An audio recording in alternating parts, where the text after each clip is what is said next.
நான்-ஸ்டாப் prime டைமில் தொடர்ந்து அதிமுக்கியத்துவம் வாய்ந்த டாப் 25 செய்திகளின் அணிவகுப்பை பார்க்கவிருக்கிறோம். செயின் பறிக்க முயன்றவரை விரட்டியடித்த மூதாட்டி, கொடைக்கானலில் தடை செய்யப்பட்ட அருவிக்கு ரீல்ஸ் எடுக்கச் சென்ற இளைஞர்கள் உள்ளிட்ட செய்திகளை டாப் 5 தமிழ்நாடு பகுதியில் பார்க்கலாம்.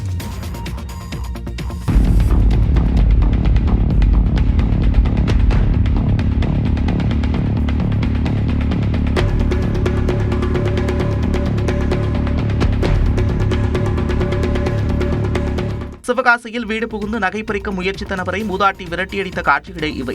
70 வயதான மகேஸ்வரி என்ற மூதாட்டி அதிகாலை 5 மணியளவில் வீட்டை திறந்து வாசல் பகுதியை சுத்தம் செய்து கொண்டிருந்தார். அப்போது முகமுடி அணிந்தபடி சைக்கிளில் வந்த மர்ம நபர் ஒருவர் மூதாட்டியின் வீட்டு வாசல் அருகில் பதுங்கியிருந்தார். அப்போது மூதாட்டியை நெருங்கிய அவர் அவரது கண்களை மூடி அவர் அணிந்திருந்த செயின் மற்றும் கம்மலை பறிக்க முயற்சித்தார். ஆனால் உடனடியாக சுதாரித்துக் கொண்ட மூதாட்டி கூச்சலிட்டதுடன் மர்ம நபரின் முகத்தில் தண்ணீரை ஊற்றி விரட்டியடித்தார்.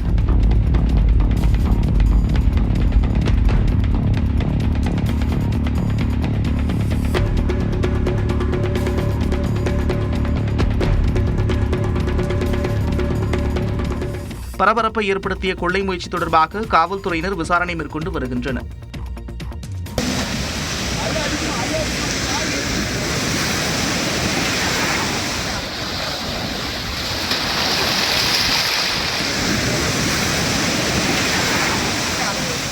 ஒரு நிமிடத்தில் கன்னியாகுமரி மாவட்டம் கீழ்முடாலம் கடற்கரையை கண்காட்சி இடமாகவே மாற்றிவிட்டது இந்த இறந்து போன சுறா.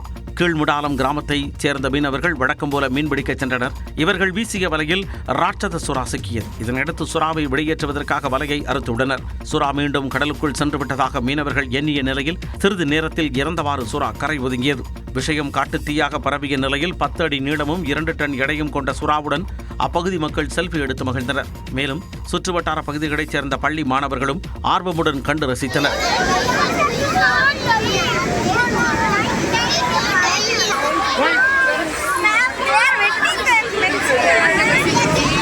இதனையடுத்து நிகழ்விடத்திற்கு சென்ற வனத்துறையினர் சுறாவை உடற்கூறாய்விற்கு உட்படுத்தி அதனை குழி தோண்டி புதைக்கும் பணியில் ஈடுபட்டனர். ரீல்ஸ் மோகத்தால் கொடைக்கானலில் தடை செய்யப்பட்ட ஆபத்தான அருவிக்கு சென்று விபரீதத்தில் இளைஞர்கள் சிலர் ஈடுபட்ட காட்சிகளே இவை. திண்டுக்கல் மாவட்டம் கொடைக்கானலில் அழகு நிறைந்த சுற்றுலா தலங்கள் எவ்வளவு உள்ளதோ அதே அளவிற்கு ஆபத்து நிறைந்த இடங்களும் உள்ளன. அந்த வகையில் மேல்மலை கீழ்மலை கிராமங்களில் உள்ள அருவிகளுக்கு செல்லும் சுற்றுலா பயணிகள் ஆபத்தை உணராமல் அருவியின் ஆழமான பகுதிக்கு சென்று உயிரிழப்பதும் அதிகரித்த வண்ணம் உள்ளது. கொடைக்கானல் மேல்மலை கிராமங்களில் ஒன்றான கூக்கால் மலை கிராமத்திலிருந்து 2 கிலோமீட்டர் தூரம் கரடுமுரடான ஆபத்தான பாதையில் நடந்து தூத்தூர் அருவியை காணச் சென்று உடல்நலக் குறைவுக்கு உள்ளானோர் ஏராளம். இதனால் தூத்தூர் அருவிக்கு சுற்றுலா பயணிகள் செல்ல மாவட்ட நிர்வாகம் தடை விதித்துள்ளது. ஆனால் அதையும் மீறி தடுப்பு வேலிகளை தாண்டி சென்று ஆபத்தை உணராமல் இளைஞர்கள் விபரீதத்தில் ஈடுபட்ட காட்சி வெளியாகியுள்ளது. ரீல்ஸ் மோகத்திற்காக இந்த ஆபத்தான முயற்சியை வீடியோவாக இளைஞர்கள் பதிவேற்றம் செய்து வருகின்றனர். இதனை தடுக்க உரிய நடவடிக்கை எடுக்குமாறு வனத்துறைக்கு கோரிக்கை எழுந்துள்ளது. சேலம் மாவட்டத்தில் அதிமுக பிரமுகரின் மகள் கொலை செய்யப்பட்ட வழக்கில் தனியார் மருத்துவமனையின் சிஇஓவை காவல்துறையினர் கைது செய்தனர். சேலத்தைச் சேர்ந்த மறைந்த அதிமுக பிரமுகர் டெல்லி ஆறுமுகத்தின் மகள் பாரதி. திருமணமாகாத இவர் சங்கர் நகர் பகுதியில் உள்ள டியூஷன் சென்டரில் தங்கி பணியாற்றி வந்தார். பிரபல தனியார் மருத்துவமனையின் சிஇஓவான இவரது நண்பர் உதயச்சரன் என்பவருடன் நெருக்கமாக பழகி வந்ததாக கூறப்படுகிறது. இந்நிலையில் இரவு சினிமா பார்த்துவிட்டு இருவரும் பாரதியின் அறையில் தங்கிய சூழலில் திடீரென மயங்கிய பாரதியை உதயச்சரன் தான் வேலை பார்க்கும் மருத்துவமனைக்கு கொண்டு சென்றார். ஆனால் அவர் உயிரிழந்தது உறுதி செய்யப்பட்டதால் காவல்துறைக்கு தகவல் தெரிவிக்கப்பட்டு உடல் பிரேத பரிசோதனை செய்யப்பட்டது. அதில் அவரது கழுத்து நெரிக்கப்பட்டது தெரியவந்ததால் உதயச்சரனிடம் காவல்துறையினர் தீவிர விசாரணை நடத்தியதில் அவர் பாரதியை தாக்கியதை ஒப்புக்கொண்டார். நெருங்கி பழகியதை அடுத்து தன்னை திருமணம் செய்து கொள்ள பாரதி வற்புறுத்திய நிலையில் அதில் உதயச்சரனுக்கு விருப்பம் காட்டாமல் இருந்துள்ளார். சினிமா பார்த்துவிட்டு திரும்பிய பிறகு திருமணம் குறித்து மீண்டும் வாக்குவாதம் ஏற்பட்டு இருவரும் தாக்கிக் கொண்ட போது உதயச்சரன் பாரதியை கடுமையாக தாக்கி கழுத்தை நெரித்து கொலை செய்தது விசாரணையில் தெரியவந்தது. இதையடுத்து காவல்துறையினர் உதயச்சரனை கைது செய்தனர். திருப்பரங்குன்றம் நீதிமன்ற அவமதிப்பு வழக்கில் தலைமை செயலாளர் சட்ட ஒழுங்கு ஏடிஜிபி ஆகியோர் ஆஜராக உயர்நீதிமன்ற மதுரை கிளை உத்தரவிட்டுள்ளது. திருப்பரங்குன்றம் மலை உச்சியில் உள்ள தூணில் தீபம் ஏற்றப்படாத தொடர்பான நீதிமன்ற அவமதிப்பு வழக்கு நீதிபதி ஜி.ஆர். சுவாமிநாதன் முன்பாக விசாரணைக்கு வந்தது. அப்போது தீபம் ஏற்றக்கூடிய கால அவகாசம் முடிந்துவிட்டதாக குறிப்பிட்ட அரசு தரப்பு கோவில் நிர்வாகம் மற்றும் ஆகம விதிகளில் உயர்நீதிமன்றம் நேரடியாக தலையிட முடியாது என்று வாதிட்டது. இந்த தீபம் ஏற்றுவதில் இருக்கக்கூடிய உள்நோக்கம் என்ன என்பதும் மறைமுக திட்டம் என்பதும் தங்களுக்கு தெரியும் எனவும் உணர்ச்சிக்கு இடம் கொடுக்காமல் சட்டப்படிதான் முடிவெடுக்க வேண்டும் என்றும் அரசு தரப்பில் வாதிடப்பட்டது. மேல்முறையீட்டு வழக்கில் தீர்ப்பு வரும் வரை நீதிமன்ற அவமதிப்பு வழக்கை ஒத்திவைக்க வேண்டும் என்றும் அரசு தரப்பில் வாதிடப்பட்டது. ஆனால் அரசியல் காரணங்களால் திட்டமிட்டு நீதிமன்ற உத்தரவை நிறைவேற்றவில்லை என்று மனுதாரர் தரப்பு வாதிட்டது. இருதரப்பு வாதங்களையும் கேட்ட நீதிபதி சுவாமிநாதன் உச்சநீதிமன்றத்தில் மேல்முறையீட்டு வழக்கு இன்னும் பட்டியலிடப்படவில்லை என்று சுட்டிக்காட்டினார். நீதிமன்ற உத்தரவுகளை நிறைவேற்றாதது தொடர்பாக தமிழ்நாடு அரசின் தலைமை செயலாளர், சட்ட ஒழுங்கு ADGP ஆகியோர் வரக்கூடிய 17ஆம் தேதி நேரிலோ அல்லது காணொலி வாயிலாகவோ ஆஜராக வேண்டும் என்று நீதிபதி சுவாமிநாதன் உத்தரவிட்டார். மேலும் மனுதாரர் கோரிக்கை ஏற்று மத்திய உள்துறை செயலாளரையும் வழக்கில் இணைத்து உத்தரவிட்டார். தமிழ்நாட்டின் அரசியல் களத்தை பரபரப்பாக்கிய செய்திகளை டாப் 5 அரசியல் செய்திகள் பகுதியில் பார்க்கலாம்.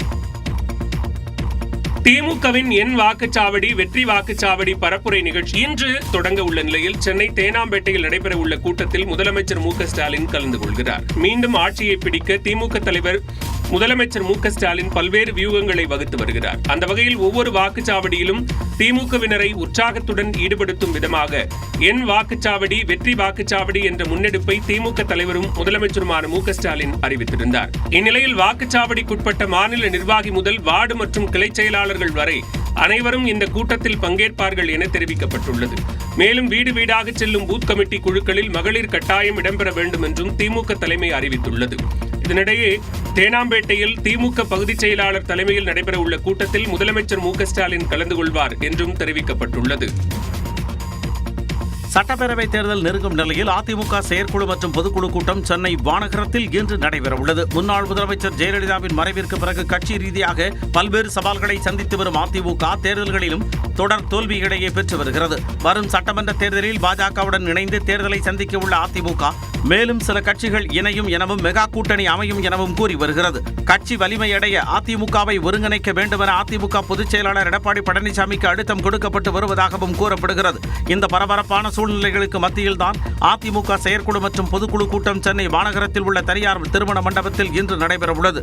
இதில் சட்டப்பேரவை தேர்தல் தொடர்பாக பல்வேறு வியூகங்கள் வகுக்கப்படுவதுடன் ஆலோசனைகள் மேற்கொள்ளப்பட்டு பல்வேறு தீர்மானங்கள் நிறைவேற்றப்படலாம் என எதிர்பார்க்கப்படுகிறது. குறிப்பாக எடப்பாடி பழனிசாமியே முதலமைச்சர் வேட்பாளர் எனும் தீர்மானமும் இதில் நிறைவேற்றப்படலாம் என கூறப்படுகிறது. அதிமுக அவைத்தலைவர் தமிழ்மகன் உசேன் தலைமையில் நடைபெறும் இந்த கூட்டத்தில் 2500க்கும் மேற்பட்ட செயற்குழு பொதுக்குழு உறுப்பினர்கள் பங்கேற்க உள்ளனர். வரவேற்பு பகுதியில் மறைந்த முதலமைச்சர் ஜெயலலிதாவுக்கும் பொதுச் செயலாளர் எடப்பாடி பழனிசாமிக்கும் பிரம்மாண்ட கட்டவுட்டுகள் வைக்கப்பட்டுள்ளன. பல்வேறு நிர்வாகிகள் கலந்து கொள்ள உள்ளதால் சுமார் 10,000 பேருக்கு சுவையான உணவுகள் ஏற்பாடு செய்யப்பட்டுள்ளதாகவும் கூறப்படுகிறது. புதுச்சேரியில் பாரபட்சமற்ற ஆட்சி நடப்பதாக பாராட்டு தெரிவித்துள்ள தாவேக தலைவர் விஜய் புதுச்சேரியை மத்திய அரசு கண்டுகொள்ளவில்லை என்றும் சாடியுள்ளார். கரூரில் நெரிசலில் சிக்கி 41 பேர் உயிரிழந்த சம்பவத்திற்கு பிறகு முதன்முறையாக பொதுவெளியில் தாவேக தலைவர் விஜயின் பரப்புரை கூட்டம் நடைபெற்றது. புதுச்சேரி உப்பளத்தில் நடந்த கூட்டத்திற்கு தனது பரப்புரை வாகனத்தில் வந்த விஜய் அதில் இருந்தவாறு உரையாற்றினார். எம்ஜிஆரை தவற விட்டுவிட வேண்டாம் என தமிழ்நாட்டு மக்களை அலர்ட் செய்தது புதுச்சேரிதான் என்று கூறிய விஜய் பாரபட்சமின்றி தனது பரப்புரைக்கு அனுமதி கொடுத்ததாக புதுச்சேரி முதலமைச்சருக்கு நன்றி தெரிவித்தார். தமிழ்நாட்டில் இருக்கிற மாதிரி நம்ம திமுக கவர்மெண்ட் மாதிரி கிடையவே கிடையாது. வேற ஒரு அரசியல் கட்சி நடத்துற நிகழ்ச்சியாகவே இருந்தாலும் அந்த நிகழ்ச்சிக்கு தன்னெழுச்சியா வர நம்ம மக்களுக்கு பாதுகாப்பு கொடுத்து பாரபட்சமே காட்டாம இந்த கவர்மெண்ட் நடந்துகிட்டு இருக்கிறாங்க.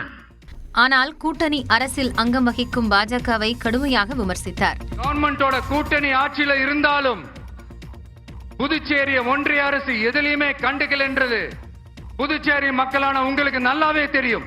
மாநில அந்தஸ்து கோரிக்கையை மட்டுமா கண்டுக்கல, இங்க வளர்ச்சி ஏற்படவும் துணை நிக்கவே இல்லைன்னு கேள்விப்படுறோம். பல்வேறு தொழிற்சாலைகளை மீண்டும் திறக்கிறதுக்கு இதுவரைக்கும் ஒரு துரும்ப கூட கிள்ளி போடல. பல்லாயிரக்கணக்கான இளைஞர்களோட வேலை வாய்ப்புக்காக எதையுமே செய்யல. இதனிடையே விஜயின் பேச்சை புதுச்சேரி முதலமைச்சர் ரங்கசாமி செல்போன் வழியாக நேரலையில் பார்த்தார். விஜயின் பேச்சுக்கு புதுச்சேரி முதலமைச்சர் ரங்கசாமி நன்றி கூறிய நிலையில் புதுச்சேரி பாஜக அமைச்சர் நமச்சிவாயம் சந்தேகத்தை எழுப்பியுள்ளார். ரொம்ப நன்றி, மகிழ்ச்சி, வாழ்த்துக்கள், நல்லது, நன்றி. அப்போ நான் மீட்டிங்ல பேசுவோம். அதாவது எதிர்காலத்தில் என்ஆர் காங்கிரஸை அவர் கூட்டணியில் கொண்டு வர்றதுக்கான முயற்சி அவர் எடுக்கிறாரோ அப்படின்ற சந்தேகம் எனக்கு இருக்குது. இருந்தாலும் 2026 தேசிய ஜனநாயக கூட்டணி அரசாங்கம் ஆட்சி அமைக்கும். அரசு புதுச்சேரிக்கு ஒரு மாநில அந்தஸ்து கொடுக்கல அப்படிங்கறத ஒரு குற்றச்சாட்டு அது நிறைய பேர் கேட்டாங்க. இப்பதான் அவருக்கு புதுச்சேரிக்கு போகும்போது தான் அது தெரியுது. அவருக்கு பல விஷயங்கள் அவருக்கு அதை எங்கே எழுதி தர்றது, ஏன்னா சினிமாவில் எழுதி கொடுத்த வசனத்தை பேசியே பழக்கப்பட்டவர் அல்லவா. புதுச்சேரிக்கு போகும்போது புதுச்சேரி தொடர்பாக இதை எழுதி கொடுத்துருப்பார்கள் என்று கருதுகிறேன். முதல்ல கேட்டவன் நான் இருக்கேன், என்கிட்ட கேளுங்க. நான் தான் மாகே ஏனம் வேணாம், மாநில உரிமை வேணும்னு முழக்கத்தை முன் வச்ச ஆளு நான் தான் முதல்ல. அதுக்கப்புறம் தான் எங்கள் ஐயா ரங்கசாமி போய் மனு கொடுத்தாரு. விஜய் பேசுவதே சினிமா டயலாக் போன்றுதான் உள்ளது என்று கூறியிருக்கும் மதிமுக பொதுச் செயலாளர் வைகோ முதலில் விஜய் சினிமா டயலாகை விட்டு வெளியே வர வேண்டும் என்று தெரிவித்துள்ளார். ஓ பன்னீர்செல்வத்தின் தீவிர ஆதரவாளரான முன்னாள் அமைச்சர் வைத்திலிங்கம் ஓரிரு நாட்களில் தாவேகாவில் இணைய இருப்பதாக தகவல் வெளியாகியிருக்கிறது. அதிமுகவிலிருந்து நீக்கப்பட்ட முன்னாள் அமைச்சர் செங்கோட்டையன் சமீபத்தில் தனது எம்எல்ஏ பதவியை ராஜினாமா செய்து விஜயின் தமிழக வெற்றிக் கழகத்தில் இணைந்தார். அடுத்தடுத்து மேலும் சில அதிமுக முன்னாள் அமைச்சர்கள் தாவேகாவில் இணைவார்கள் என்று எதிர்பார்க்கப்பட்டது. இந்நிலையில் முன்னாள் முதலமைச்சர் ஓ பன்னீர்செல்வத்தின் ஆதரவாளரும் சட்டமன்ற உறுப்பினருமான வைத்திலிங்கம் அடுத்ததாக தாவேகாவில் இணைய இருப்பதாக கூறப்படுகிறது. அதிமுக இரண்டாக பிரிந்தபோது ஓ பன்னீர்செல்வத்திற்கு ஆதரவான நிலைப்பாட்டை எடுத்த வைத்திலிங்கம் அதிமுக உரிமை மீட்பு குழுவில் இணை ஒருங்கிணைப்பாளராக இருக்கிறார். இதே குழுவிலிருந்து ஓ பன்னீர்செல்வத்தின் தீவிர ஆதரவாளரான மனோஜ் பாண்டியன் சில வாரங்களுக்கு முன்பு திமுகவில் இணைந்தார். செங்கோட்டையன், மனோஜ் பாண்டியன் ஆகியோரை தொடர்ந்து வைத்திலிங்கமும் விரைவில் தனது சட்டமன்ற உறுப்பினர் பதவியை ராஜினாமா செய்ய உள்ளதாக கூறப்படுகிறது. சில தினங்களுக்கு முன்பு தாவேகாவில் இணையும் திட்டமில்லை என்று வைத்திலிங்கம் தெரிவித்திருந்த நிலையில் தற்போது ஒரு சில நாட்களில் தாவேகாவில் இணைய இருப்பதாக தகவல் வெளியாகியுள்ளது. எஸ்ஐஆர் தொடர்பாக மக்களவையில் பேசிய ராகுல் காந்தி நீதிபதி சுவாமிநாதனை பதவி நீக்கம் செய்யக்கோரி இந்தியா கூட்டணி நோட்டீஸ் உள்ளிட்ட செய்திகளை டாப் 5 இந்தியா பகுதியில் பார்க்கலாம். வாக்கு திருட்டு தான் மிகப்பெரிய தேச விரோத செயல் என மக்களவையில் எதிர்க்கட்சித் தலைவர் ராகுல் காந்தி காட்டமாக தெரிவித்தார். மக்களவையில் தேர்தல் சீர்திருத்தம் தொடர்பான விவாதத்தில் பங்கேற்று பேசிய ராகுல் காந்தி தேர்தல் ஆணையத்தை பாஜக சிதைப்பதாக குற்றம் சாட்டினார். By saying that the biggest anti-national act you can do is vote chori. There is no bigger anti-national act that you can do than vote chori. Because when you destroy the vote, you destroy the fabric of this country. You destroy modern India. You destroy the idea of India. தேர்தல் ஆணையரை நியமிக்கும் குழுவில் இருந்து தலைமை நீதிபதி நீக்கப்பட்டது ஏன் எனவும் வினவினார். Why is the Prime Minister and Amit Shah so keen on choosing exactly who the election commissioner is going to be? வாக்குச்சாவடியின் சிசிடிவிகள் 45 நாட்களில் அழிக்க வேண்டும் என சட்டம் கொண்டு வந்தது ஏன் எனவும் ராகுல் காந்தி கேள்வி எழுப்பினார். Give us access to the EVM. Let our experts go and see what is inside the EVM. Till today, we have not had access to the EVM. மேலும் வாக்காளர் பட்டியல் தீவிர திருத்த பணிகளை உடனடியாக நிறுத்த வேண்டும் எனவும் ராகுல் காந்தி வலியுறுத்தினார். வடமாநிலங்களில் வஉசி சாலை இருக்கிறதா, பாரதியார் தெரு இருக்கிறதா என மாநிலங்களவையில் திமுக குழு தலைவர் திருச்சி சிவா கேள்வி எழுப்பினார். வந்தே மாதரம் குறித்து சிறப்பு விவாதத்தில் பேசிய அவர் விடுதலை போராட்டத்தின் முன்னோடிகளான தமிழ்நாட்டைச் சேர்ந்த பூலித்தேவன், வீரபாண்டிய கட்டபொம்மன், வேலுநாச்சியாரை வடமாநிலங்களில் யாருக்காவது தெரியுமா என வினவினார். எங்காவது வடபுலத்திலே வஉ சிதம்பரனார் சாலை உண்டா, பாரதியார் தெரு உண்டா, யாருக்காவது வீரபாண்டிய கட்டபொம்மனை தெரியுமா? தயவு செய்து சொல்லுங்கள். ஏன் புறக்கணிக்கப்பட்டோம்? இந்தியர்களை பழித்து பேசிய ஹிட்லரிடம் மன்னிப்பு கடிதம் வாங்கிய தமிழர் செண்பகராமனையாவது தெரியுமா என கேள்வி எழுப்பிய அவர் வரலாற்றை திருத்தி எழுத வேண்டும் என்றார். ஜெய்ஹிந்த் என்ற முழக்கத்தை உருவாக்கியது செண்பகராமன் தான். ஹிட்லர் முதலாக தலை வணங்கி மன்னிப்பு கடிதம் எழுதியது தமிழனாகிய செண்பகராமனுக்கு. தீரன் சின்னமலையின் தளபதியும் சுதந்திர போராட்ட வீரருமான பொல்லான் குறித்து பேசிய போது அமைச்சர் எல் முருகன் குறுக்கிட்டு பேசிய நிலையில் அவையில் அமளி ஏற்பட்டது.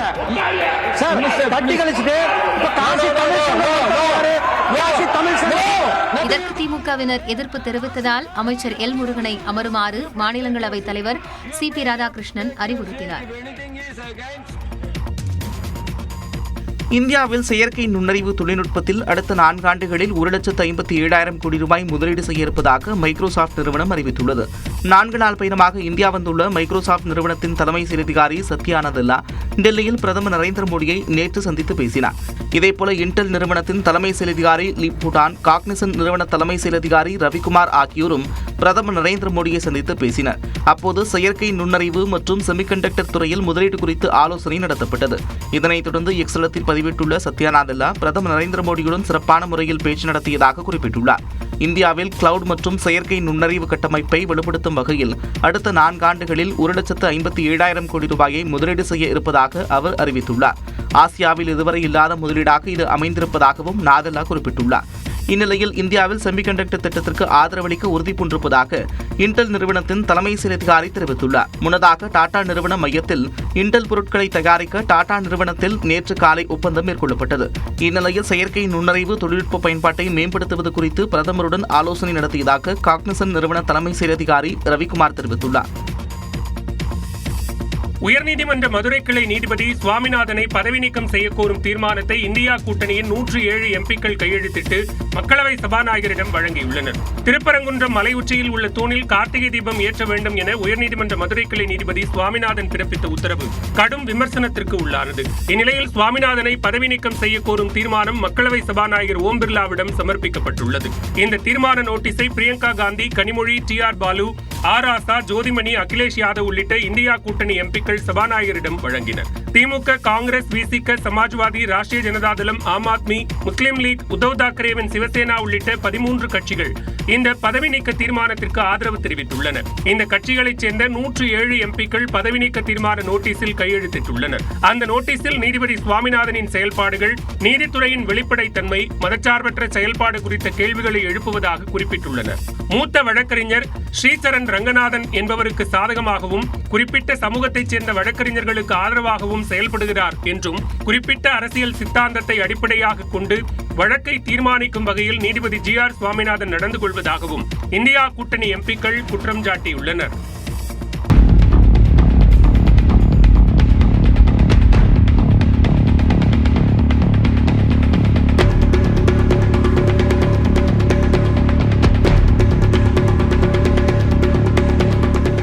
மகாராஷ்டிர மாநிலம் சம்ருத்தி விரைவுச் சாலையில் அதிவேகமாக வந்த சொகுசு கார் கட்டுப்பாட்டை இழந்த சாலையின் தடுப்புச் சுவர் மீது மோதி தீப்பற்றிய காட்சிதான் இது. அவுரங்காபாத் மாவட்டத்தின் சம்பஜி நகரில் சம்ருத்தி விரைவுச் சாலையில் அதிவேகமாக சொகுசு கார் ஒன்று வந்தது. ஓட்டுநரின் கட்டுப்பாட்டை இழந்த கார் சாலையின் தடுப்புச் சுவரில் மோதி தீப்பிடித்து எரிய தொடங்கியது.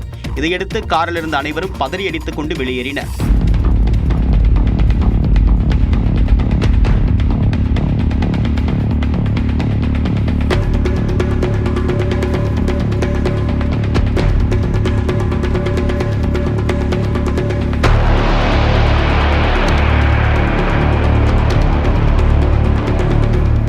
கார் முழுவதுமாக தீப்பற்றிய நிலையில் சம்பவ இடத்திற்கு விரைந்த தீயணைப்புத் துறையினர் காரில் பற்றிய தீயை அணைத்தனர். இருப்பினும் கார் முழுவதுமாக தீயில் கருகி சேதமடைந்தது.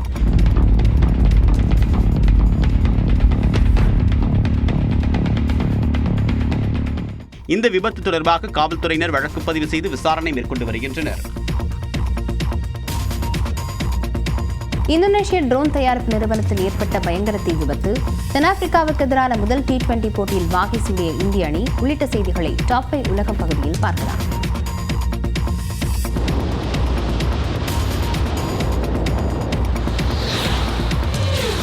ஹெலிகாப்டரில் இருந்து குதித்து இப்படி எதிரெதிராக பஹ்ரைனில் உள்ள கட்டிடத்திற்குள் புகுந்து சென்ற இந்த வீரர்கள் உலக சாதனை படைத்துள்ளனர். ஸ்கைடைவிங் வீரர்களான டேனி ரோமன் மற்றும் ஃப்ரெட் ஃபியூகன் ஆகியோர் இருவரும் ஹெலிகாப்டரில் 4000 அடி உயரத்தில் இருந்து கீழே குதித்தனர்.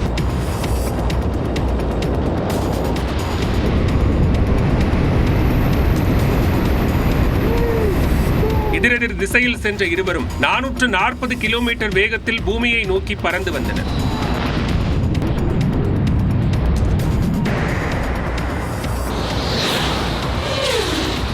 அப்போது பஹ்ரைன் வர்த்தக மையத்தின் இரட்டை கோபுரத்திற்கு இடையே எதிரெதிராக 10 மீட்டர் இடைவெளியில் இருவரும் பறந்து சென்று வியக்க வைத்தனர்.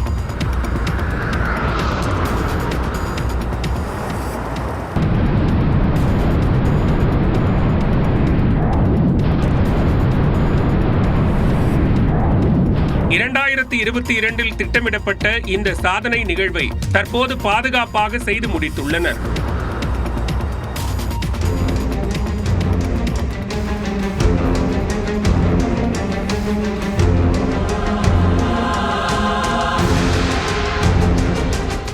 ஆரவாரமின்றி வானில் நிதானமாக பறந்து வரும் இந்த பலூன்கள் தான் லித்துவேனியாவில் பரபரப்பை ஏற்படுத்தியுள்ளன. ஐரோப்பிய நாடுகளான லித்துவேனியா மற்றும் பெலாரஸ் எல்லைப் பகுதியில் பறந்த பலூன்கள் இரு நாடுகளிடையே பதற்றம் ஏற்பட்டுள்ளது. ஐரோப்பிய நாடுகளான லித்துவேனியா மற்றும் பெலாரஸ் எல்லைப் பகுதியில் பறந்த பலூன்களால் இரு நாடுகளிடையே பதற்றம் ஏற்பட்டுள்ளது.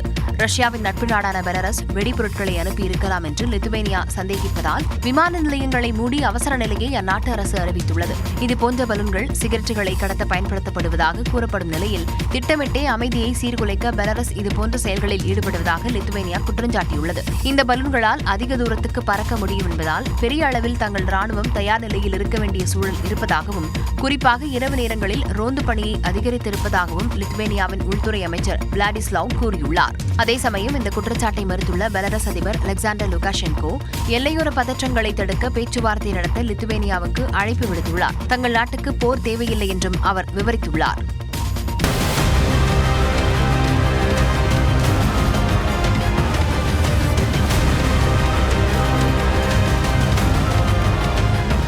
இந்தோனேஷியாவில் அலுவலக கட்டடத்தில் ஏற்பட்ட பயங்கர தீ விபத்தில் ஒரு கர்ப்பிணி உட்பட 22 பேர் உயிரிழந்தனர். தலைநகர் ஜகார்த்தாவில் 7 மாடி கட்டடத்தில் டெட்ரோ ட்ரோன் இந்தோனேஷியா என்ற ட்ரோன் தயாரிப்பு நிறுவனம் செயல்பட்டு வருகிறது. இங்கு நேற்று பிற்பகலில் கட்டடத்தின் முதல் தளத்தில் ஏற்பட்ட தீயானது மற்ற தளங்களுக்கு வேகமாக பரவியது. தகவல் அறிந்து சென்ற 100க்கும் மேற்பட்ட தீயணைப்பு வீரர்கள் 28 தீயணைப்பு வாகனங்களின் உதவியுடன் தீயை அணைக்கும் பணியில் தீவிரமாக ஈடுபட்டனர். தீ மளமளவென எரிய தொடங்கிய நிலையில் விபத்தில் சிக்கிய பணியாளர்கள் அலுவலக கட்டடத்தின் மேற்பகுதியில் தஞ்சமடைந்தனர்.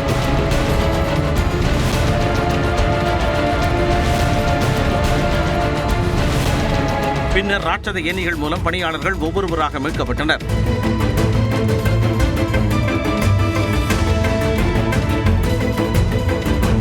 பல மணி நேர போராட்டத்திற்கு பிறகு தீயணைப்புத் துறையினர் தீயை அணைத்து கட்டுக்குள் கொண்டு வந்தனர். அடர்ந்த புகையால் பலர் மூச்சு திணறலுக்கு ஆளாகினர். அவர்கள் பாதுகாப்பாக மீட்கப்பட்டு மருத்துவமனைக்கு அனுப்பி வைக்கப்பட்டனர். கட்டடத்தின் முதல் தளத்தில் இருந்த சேமிப்பு கிடங்கில் ட்ரோன் பேட்டரியில் வெடிப்பு ஏற்பட்டு தீப்பிடித்ததாக விபத்தில் சிக்கியவர்கள் தெரிவித்தனர். தென்னாப்பிரிக்காவிற்கு எதிரான முதலாவது 20 ஓவர் போட்டியில் இந்திய அணி 101 ரன்கள் வித்தியாசத்தில் அபார வெற்றி பெற்றது. டெஸ்ட் தொடரை தென்னாப்பிரிக்க அணியும் ஒருநாள் தொடரை இந்திய அணியும் வென்ற நிலையில் 5 போட்டிகளை கொண்ட 20 ஓவர் தொடர் நேற்று தொடங்கியது. கட்டாக் மைதானத்தில் நடைபெற்ற இந்த போட்டியில் டாஸ் வென்ற தென்னாப்பிரிக்க அணி பந்து வீச்சை தேர்வு செய்தது. முதலில் பேட்டிங் செய்த இந்திய அணி சிறப்பான ஆட்டத்தை வெளிப்படுத்தியது. தொடக்க ஆட்டக்காரர் சுப்மன் கில் 4 ரன்களில் பெவிலியன் திரும்பினார். எனினும் அபிஷேக் சர்மா 17 ரன்களும், சூரியகுமார் யாதவ் 12 ரன்களும், திலக் வர்மா 26 ரன்களும் எடுத்தனர். கடைசி வரை ஆட்டமிழக்காத ஹர்திக் பாண்டியா 59 ரன்கள் எடுத்திருந்தார். இதன் மூலம் 20 ஓவர்களில் இந்திய அணி 6 விக்கெட் இழப்பிற்கு 175 ரன்களை சேர்த்திருந்தது.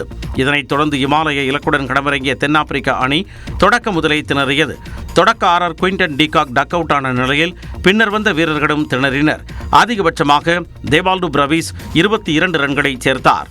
இதனால் 12.3 ஓவர்களில் 74 ரன்களுக்கு அந்த அணி அனைத்து விக்கெட்டுகளையும் இழந்தது. 101 ரன்கள் வித்தியாசத்தில் இந்திய அணி வெற்றி பெற்ற நிலையில் ஆட்ட நாயகனாக ஹர்திக் பாண்டியா தேர்வு செய்யப்பட்டார். இரண்டாவது 20 ஓவர் போட்டி நாளை நடைபெறுகிறது.